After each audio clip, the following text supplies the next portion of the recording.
పచ్చి బొప్పాయితో చాలా రకాల వంటలు చేస్తుంటాం కదండి. ఈసారి పండుమిర్చి పచ్చి బొప్పాయి చేసి చూద్దాం. పండుమిర్చి ఎక్కువగా దొరికే సీజన్లో కారం బదులు పండుమిర్చితో బొప్పాయి పికిల్ చేస్తే డిఫరెంట్ టేస్ట్తో బాగుంటుందండి. నమస్తే అండి, నేను Himavani. Welcome to home rhythms. ఈ మధ్య మన ఛానల్ పేరు హైజీన్ అండ్ బ్లాగ్స్ నుంచి హోమ్ రిథమ్స్కి మార్చామండి.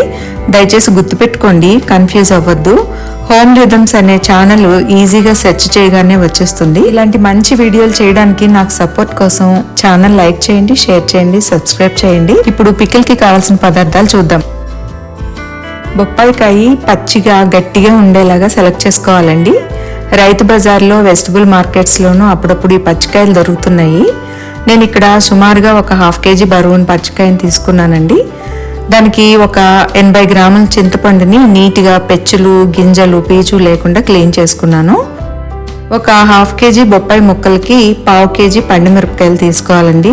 అవి శుభ్రంగా కడిగి అస్సలు తడి లేకుండా బాగా ఆరిన తర్వాత వాడుకోవాలి. అలాగే మంచి వాసన వచ్చే వరకు వేయించి మెత్తగా చేసిన మెంతి పొడి ఒక 1.5 స్పూన్ అండి. మెత్తగా చేసిన పచ్చి ఆవాల పొడి ఒక 4 స్పూన్లు, పచ్చి మెంతులు 1 స్పూను, 2-3 వెల్లుల్లిపాయలు, ఉప్పు సరిపడా సుమారుగా ఒక 80 గ్రాములు తీసుకున్నానండి. అలాగే నువ్వుల నూనె ఒక 100 గ్రాములు. లాస్ట్లో వేయడానికి తాలింపు రెడీ చేసుకోవాలి. పండుమిర్చిని చిన్న ముక్కలుగా కట్ చేసి అస్సలు తడి లేకుండా ఆరబెట్టిన మిక్సీ జార్లో మెత్తగా పేస్ట్ చేసి తీసుకోవాలండి.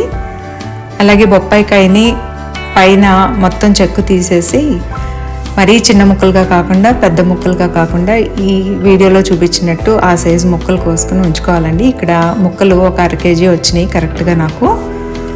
అట్లాగే చింతపండుని మనం బాగా కడిగి 1 స్పూన్ పసుపు వేసి మెత్తగా ఉడకపెట్టుకోవాలండి.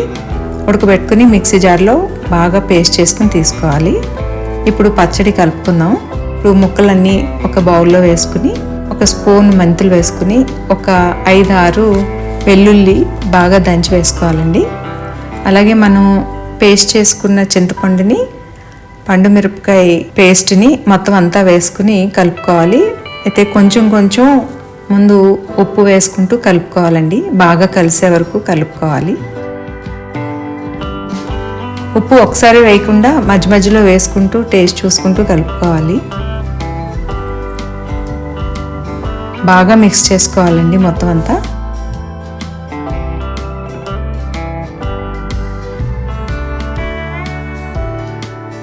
ఈ పచ్చడిని కలిపే గిన్నెలు, గరిటెలు అన్నీ అస్సలు తడి లేకుండా శుభ్రంగా ఆరబెట్టుకుని వాడుకోవాలండి. లేదంటే పచ్చడి బూజు వచ్చేస్తుంది. ఈ పచ్చడి ఫ్రిడ్జ్లో పెట్టుకుంటే ఒక 4-5 నెలలు నిల్వ ఉంటుందండి. ఇప్పుడు 2 పేస్ట్లు అంటే చింతపండు పేస్టు, పండుమిర్చి పేస్టు 2 వేసి బాగా కలిపేసుకోవాలి. ఈ ఉప్పు కూడా సరి చూసుకుంటూ మళ్ళీ అడ్జస్ట్ చేసుకోవాలండి. బాగా మిక్స్ అయ్యే వరకు కలుపుకొని ఇప్పుడు మెంతి పొడి ఒక 1.5 స్పూను, అలాగే ఆవాల పొడి ఒక 4 స్పూన్ వరకు వేసుకుని బాగా కలుపుకోవాలండి. ఇది అంత బాగా కలుపుకొని రెడీ చేసుకున్నాక ఇప్పుడు మనం తాలింపు పెట్టుకోవాలి.